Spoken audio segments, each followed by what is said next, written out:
is Hug-Terviews, interviews where we hug. I'm with my guest today, Anthony James. Hi, what's up? Anthony is a writer, and we used to be roommates. What's up, big guy? Not much. Anthony, we've never hugged before, right? No, I don't think so. How does it feel? Weird. It feels very strange. It does. We would just be in the living room together, and then we'd both be on our phones hanging out, and that's normally the level of intimacy we would have. Yeah, sometimes I'm in your front seat of the car going to like the movies, but that's about it probably. That's the closest we've ever been physically. Yeah, probably. Let's get into it. All right. If you could hug any playable character from Tony Hawk's Pro Skater, who would you pick? It's hard not to go with the OG. Tony Hawk? Yeah, right. Because like, if you could pick any of them, there was a year where I would have said Bam, but now he looks like he would smell if you hugged him. Yeah. Bam Margera 2004. Is that like a good? Oh yeah, whenever he's like peaked selling Element skateboards and like tearing up the mall. Viva la Bam, you're a Bam. Yeah, I'd hug that guy, but maybe not now. All right, let's do tier rankings of hugging Tony Hawk Pro Skater characters or players, real people. Wee Man, is he a playable character? Probably not. Steve-O was an unlockable character one time. Okay. Again, smell issue. I feel like Rune Glifberg out there, if he might be. Rodney Mullen would be a popular answer. Jeff Rowley? Yeah, also a good one. Bob Burnquist. Eliza Skinner, the girl?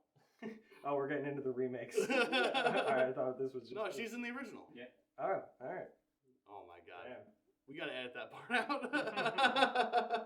out. What's the... I just want to ask Tony Hawk questions. I don't know why.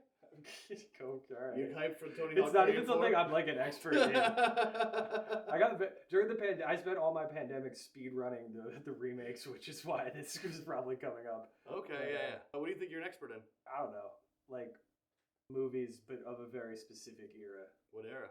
I don't know. There's this game online that involves like knowing obscure movies, and I've found that if I can keep it between like 2005 and now, and terrible comedy is the genre, I will win this game every time. Okay. Have you seen Freddy Got Fingered? Yeah, of course. It's pretty cool, right? Yeah, it's one of those where the whole time you're watching it, you're just like in awe of like, a studio movie means so many people were working on this and watching every moment of it being filmed. I love picturing like the craft service person like setting up their entire like buffet while he's like jacking his horse off. It is funny the idea of everyone's getting things together and then just staring at each other while he jacks a horse off. Yeah, like it really feels like you would hope that movie was made by 6 people, but when you know the process, it's like hundreds and hundreds of them. We're all just standing there watching that. I love it. I think more and more all the time about movies is just fundraising, and they're like, oh, I think people would like these if we put these all together. Yeah. And then every once in a while, people see it and they're like, I absolutely hate that you would do all this to us. Like all those people that were like, we should make the movie where Robbie Williams, famous person, is a monkey. And then people came out and they're like, you don't know who the fuck that is. Get this away from me. Well, like, I know from being like a PA that like the union people, like they go blinders. Like it would probably be like multiple days before they realized they were making porn if you were like tricky enough about it, because they're just so like, what do you want the lights to look like? What do you want the sound to look like? They're not worried. They look at the actors once, then one day they're like, those broads naked all the time. Yeah, like I guarantee there was 8 days before someone was like, is this not the star of this movie? A monkey? What the fuck is that? And then they just took their sweatshirt, their check, and left. Well, the Robbie Williams one, I imagine what there was that the guy's just in a suit the whole time, and they're like if someone's like, do you wonder what the green screen suit outfit is gonna be? And he's like, no. You know something I didn't expect about this? My calves are burning.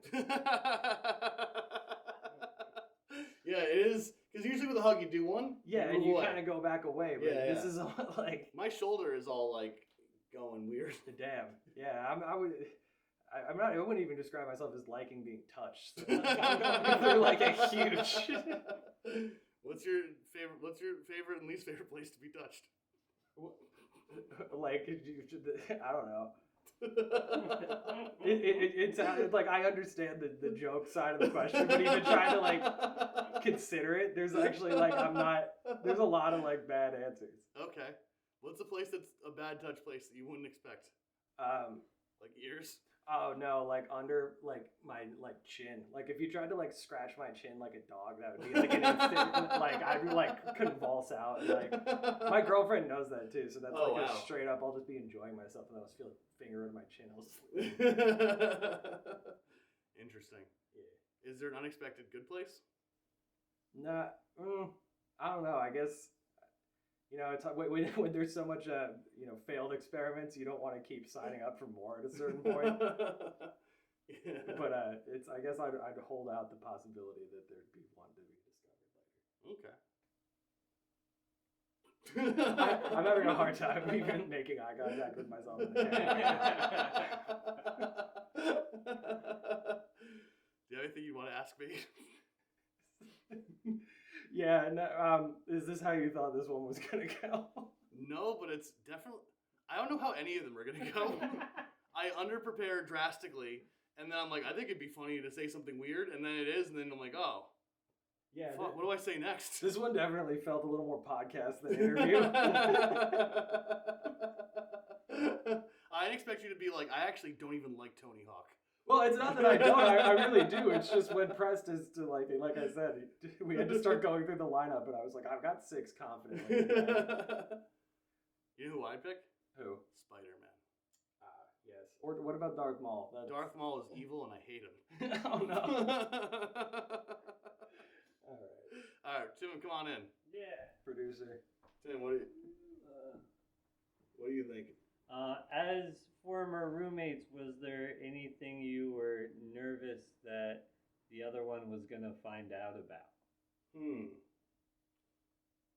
Not specifically. I'm a slob, but I know how to keep it within my like own bedroom. Like I don't mess up other people's spaces.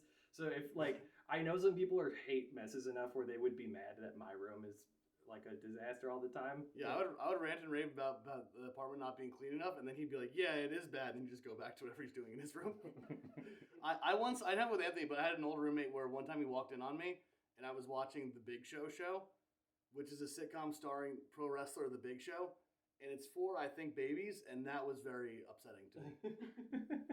It's also, right now, in this moment, I'm realizing how weird it is to be so close to somebody, but not look them in the eye at all The whole time. And that's what Hug-Terviews is all about, baby.